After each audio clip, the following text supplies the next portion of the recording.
O presidente da Venezuela, Nicolás Maduro, anunciou mudanças no governo e afirmou que vai trocar pelo menos a metade dos ministros. Nesta semana, o presidente Lula voltou a defender novas eleições no país e também criticou o ditador da Nicarágua, Daniel Ortega, que rompeu relações diplomáticas com o Brasil. Sobre essa nova página da diplomacia internacional, da consequência da eleição na Venezuela, nós vamos conversar com o coordenador do Grupo de Análise de Estratégia Internacional da USP, Alberto Pfeiffer. Tudo bem, professor? Bom dia, obrigado pela atenção mais uma vez. Bom dia, muito obrigado pela oportunidade. Professor, a possibilidade de recrudescimento do regime na Venezuela era tida como muito grande e parece estar se concretizando, né? O Brasil não reconheceu o resultado da eleição, queria as atas não virão. O que fazer a partir de agora?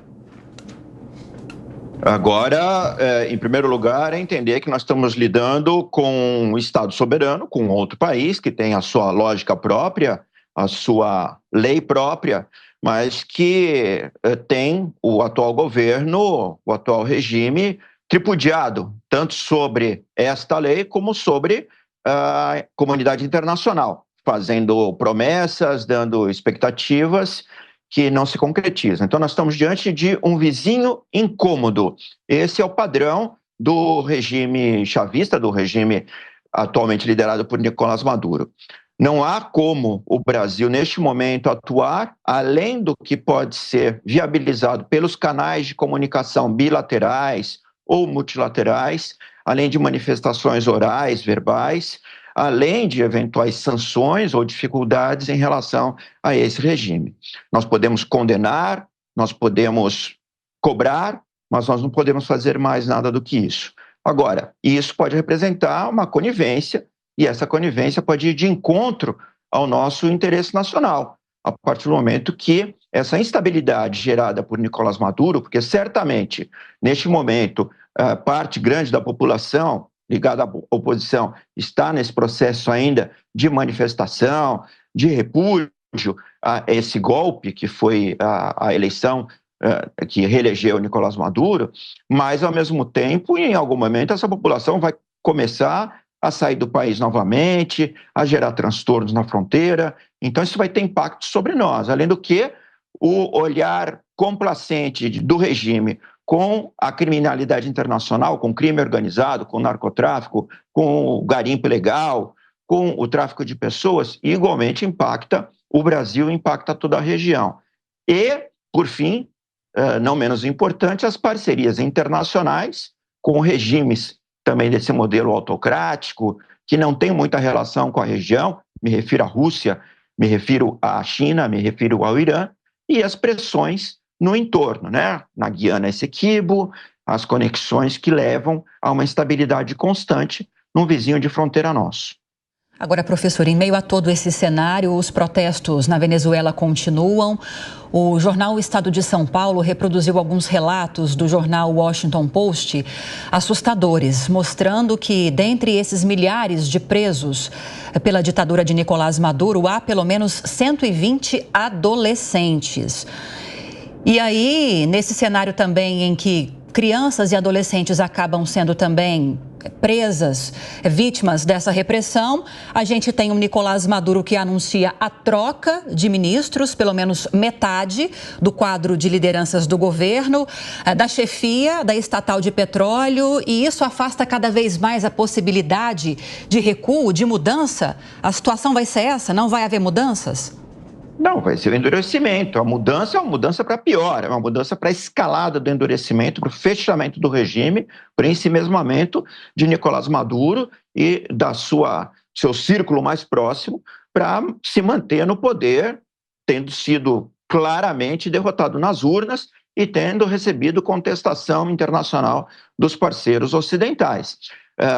A mudança no gabinete de Nicolás Maduro é uma mudança que restaura e aloca mais poder a indivíduos mais linha dura, mais compenetrados com a repressão, e os atos de infração aos direitos humanos, aos direitos elementares de manifestação, de livre circulação, prisão, tortura, morte, isso já virou padrão, não é a primeira vez que acontece, e tende a piorar.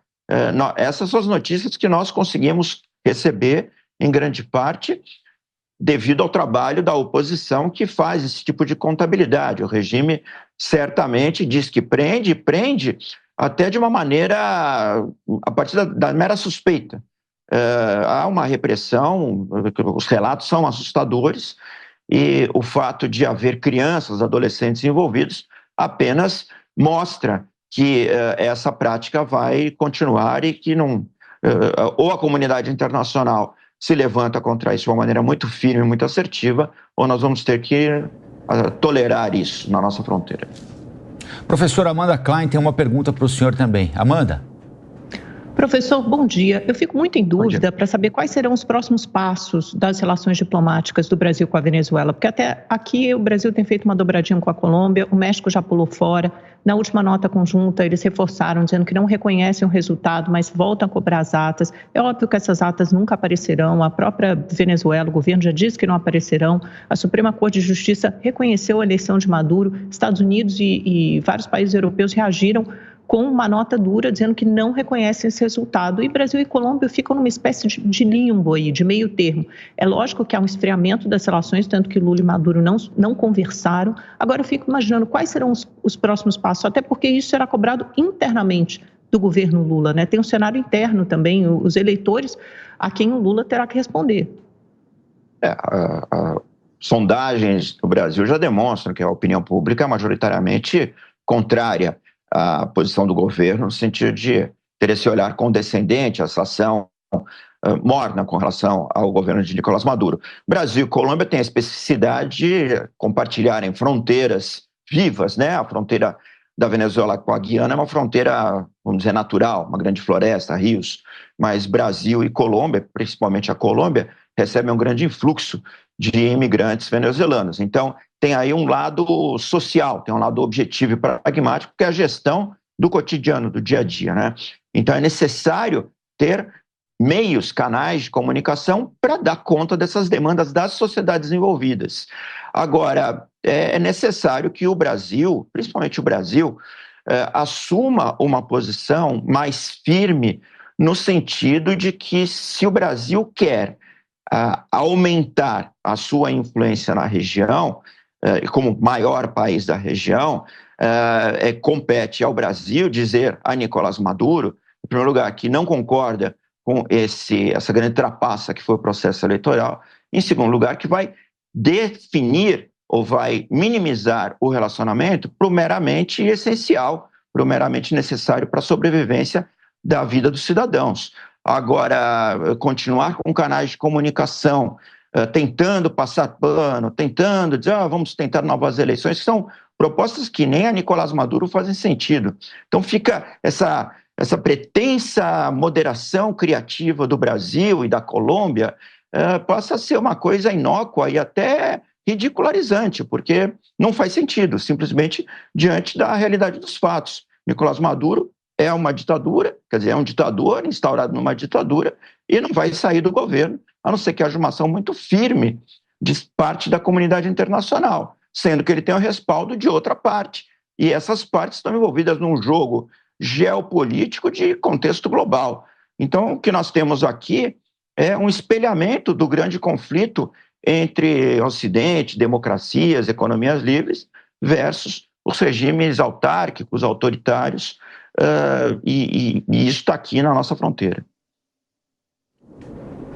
Professor, bom dia. Professor, na linha do que o senhor colocou agora, sobre esse contexto geopolítico global, o fato de termos, nesse momento, uma grande pressão do mundo ocidental em relação à Venezuela, isso pode fazer com que a Venezuela venha a estreitar ainda mais os laços com esse mundo oriental, com esse mundo mais vinculado à Rússia, à China, e, de alguma forma, isso pode trazer consequências, talvez, negativas para os países da América Latina, para a influência desse mundo ocidental na América Latina? Isso já acontece, né? A cooperação estratégico-militar com a Rússia é muito clara, com presença de assessores russos, cogita-se até que haja elementos daquele grupo Wagner já na Venezuela, com a China, claramente uma vinculação econômica ligada à exploração de petróleo, ao comércio.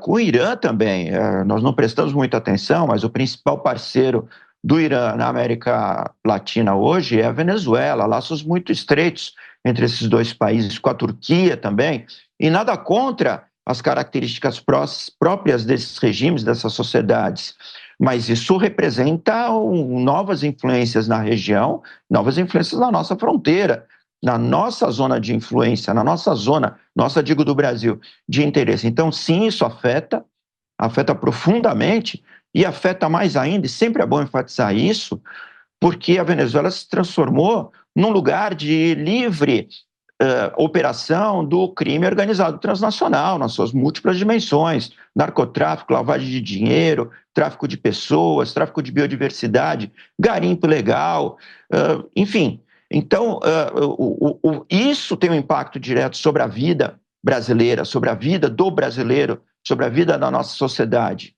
Isso afeta diretamente o nosso bem-estar. Então, aí sim, o Brasil teria um elemento para se contrapor a Nicolás Maduro. Vamos lembrar também que corrupção é algo instalado na Venezuela, a corrupção pública, a corrupção estatal. Então, nós estamos diante de um Estado que está estruturado para o benefício dos seus próprios integrantes, com a cooperação e o respaldo de regimes ou de países distantes da região. E isso traz uma influência muito grande aqui na nossa vizinhança. Qual seria o papel dos Estados Unidos nisso? Isso é a principal pergunta, né? A maior potência da região, a liderança do Ocidente e o contraponto a esses outros países, a Rússia e China e a Irã em particular. Seria o papel de afirmar a necessidade da Venezuela cumprir com seus compromissos internacionais. Mas isso não tem surtido efeito. Então, nesse momento, somente sanções econômicas, que no fim do dia afetam mais o povo do que o regime instalado, somente bloqueios, somente a perseguição legalizada aos membros do governo, vários deles já listados como perseguidos, somente isso. Somente a outra possibilidade seria fomentar a oposição, que já vem sendo feito, para que ela mantenha a força para contestar o governo. Mas isso envolve pessoas, né? Então as pessoas estão sofrendo nesse contexto todo. Quero agradecer a entrevista do coordenador do Grupo de Análise de Estratégia Internacional da USP, Alberto Pfeiffer. Professor, muito obrigado pela entrevista. Bom dia para o senhor. Até a próxima. Obrigado. Bom dia a todos.